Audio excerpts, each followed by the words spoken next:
Harka fuunee akkam jirtu kabajamtoota daawwattoota keenya kun tibbana biiroo koominikeeshinii Oromiyaatiin dhiyaatudha. Tibbana keenya har'aatiin dhimmoota hawaasummaa, dinagdee fi siyaasaa kan biyyaaf kan naannoo qabannee dhiyaannee irraa hanga addisee taanaati waliin tura. Ministeerri muummee Itoophiyaa Dr. Abiy Ahmed ministeera dhimma alaa Saawud Arabiyaa waliin mari'atan. Marii isaaniin walitti dhufeenya biyyoota lammeenii waggoota dheeraaf itti fufee bal'isuu fi dhimmoota naannawaa fi idila addunyaa irratti tumsa isaanii cimsuun haala danda'amu irratti kan xiyyeeffate ta'uu Dr. Abiy karaa fuula miidiyaa hawaasummaa isaaniin beeksisaniiru. Tokkummaan badhaadhina waloo Afriikaaf murteessaadha jedhan Dr. Geediyoon Xiimotewos. Walgahii idilee 48ffaan mana maree hojii raawwachiiftuu gamtaa Afrikaa geggeeffame. Dabalatasaa Abbabee Jitaa akka taanutti qindeesseera. Ministeera dhimma alaa Dr. Geediyoon Xiimotewos ergaa waltajjii kanarratti dabarsaniin waggaa darbee Afrikaan dameewwan garaagaraa irratti guddinaa fi rakkoolee keessummeessuu yaadachiisanii biyyoonni hardichaa dhimmoota idila addunyaa ijoo ta'an irratti ejjennoo waloo qabachuu akka danda'an ibsanii yaa'ii miseensota garee 20 Afrikaa kibbaa magaalaa Piriitooriyaatti geggeeffame irrattis ejjennoo tokkummaa Afrikaa mul'isuun akka danda'ame dubbataniiru. Muddamni ji'oopolitiksii addunyaa dabalaa dhufuu heeruun Afrikaa dameewwan teekinooloojii albuudaa fi sararoota daldalaan dirree dorgommii ta'an jiraachuus Dr. Geediyoon heeranii dorgommiin kun immoo nageenyaa fi tasgabbii Afrikaa irratti dhiibbaa geessisaa akka jirus kan dubbatan torbee kana keessa. Yaa'ii idilee kurnaffaa waggaa shanaffaa bara hojii jaaffaan geggeeffamaa jira. Yaa'iin idilee kurnaffaa waggaa shanaffaa bara hojii caffee jaaffaa Oromiyaa magaalaa Adaamaa galma caffeetti taa'ameera. Yaa'ichaan rakkoon nageenya Oromiyaa keessa jiru akka furamuu fi qaamoleen hidhatanii bosona keessa socho'an karaa nagaatiin gara maatiitti akka galan waamichi taasifameera. Yaa'ii idilee kurnaffaa waggaa shanaffaa bara hojii caffee jaaffaa magaalaa Adaamaatti taa'ame kanarratti gabaasni qaama raawwachiisaa raawwiin hojii ji'oottan ja'an darbanii pirezidaantii mootummaa naannoo Oromiyaa obbo Shimallis Abdiisaatiin dhiyaataniiru.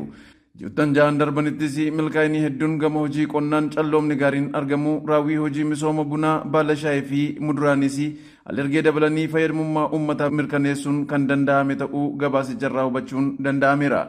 Wabii midhaan nyaataa mirkaneessuu, carraa barnootaa qulqullina qabu kennuu, du'aatii haadholii fi daa'immanii xiqqeessuu, miidhaa dubartoota irra ga'uu hambisuu fi aadaa, duudhaa fi safuu uummatichaa sirnoota kaleessa badee ture bakkatti deebisuufis hojii abdachiisaan mootummaan hojjetamuun gabaasni dhiyaatee agarsiiftudha. Wabii midhaan nyaataa mirkaneessuu, carraa barnootaa qulqullina qabu kennuu, du'aatii haadholii fi daa'immanii xiqqeessuu, miidhaa dubartoota irra ga'uu hambisuu fi aadaa, duudhaa fi safuu uummatichaas sirnoota kaleessaan badee ture bakkatti deebisuu fi hojii abdachiisaan mootummaan hojjetamuun gabaasni dhiyaatee agarsiiftudha. Miseensonni caffees gaaffilee bu'uuraa xiyyeeffannoo barbaadan gama bu'uuraalee misoomaa daandii fayyaa fi kan biroon kaasaniiru. Hooggantoonni sektaraalees gaaffii miseensota caffeerraa ka'ee fi deebii kennaniiru.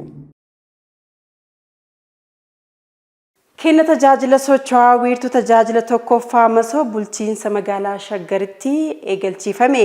Jiraattonnis tajaajila mootummaa fageenyatti barbaadaa turre balbala keenyatti argachuu eegalleerraa jedhani. Dabalatasaa Shifarraa Bashoo akka taanutti qindeesseera. Mootummaan tajaajila qulqullina haqa qabeessaa fi si'ataa ta'e hawaasni akka argatuuf wiirtuu kenna tajaajila iddoo tokko magaalota adda addaa keessatti erga hundeessee uummanni tajaajila mootummaa irraa barbaadu haqummaan akka argatu taasiseera. Bulchiinsa magaalaa Shaggaritti kenna tajaajila wiirtuu tokkoffaa babal'isuun wiirtuu tajaajila socho'aa yookaan masoob kutaa magaalaa Kooyyee Facceetti eegalchiifameera. Sagantaa jalqabsiisa kana irratti argamuun haasaa kan taasisan hojii gaggeessaa wiirtuu tajaajila tokkoffaa magaalaa Shaggar obbo Makonnin Ambaayee magaalichatti tajaajila mootummaa saffisaa fi dhaqqabamaa taasisuuf kenna tajaajila socho'aa wiirtuu tokko irra eegalchiisuu himaniiru. Magaalichatti kenna tajaajila wiirtuu tokkoon sektiraalee 32 tajaajiloota 159 wiirtuu tajaajila tokkotti dhiyeessuun hundeeffamaas tajaajilamtoota 32,000 ol keessummeessuun itti quufinsa tajaajilamtoota 98 gahuun akka danda'ame ibsanii kenni tajaajilaa socho'aa wiirtuu tokkoffaa irra eegalchiifames tajaajila uummatatti siqsuun tajaajiloota 16 ta'an kan kennamu ta'uu dubbataniiru. Kantiibaan bulchiinsa magaalaa Shaggar Dr. Tashumaa Addunyaa gama isaaniin ammayyummaan magaalaa kan ibsamu teekinooloojiidhaan deeggaramuun tajaajila haqa qabeessa ta'e kennuudhaanii jedhaniiru. Magaalaan Shaggar tajaajila mootummaa kennamu ammayyeessuun iftoomina isaa dabaluuf wiirtuu tajaajila iddoo tokko ijaaruun tajaajila si'ataa uummanni itti gammadu kennaa jiras jedhan. Wiirtuun tajaajila socho'aa eegalames dhaqqabummaa tajaajila mootummaa dabaluun iftoominaan akka kennamu taasisuu keessatti shoora olaanaa qabaachuus Dr. Tashoomaan himaniiru.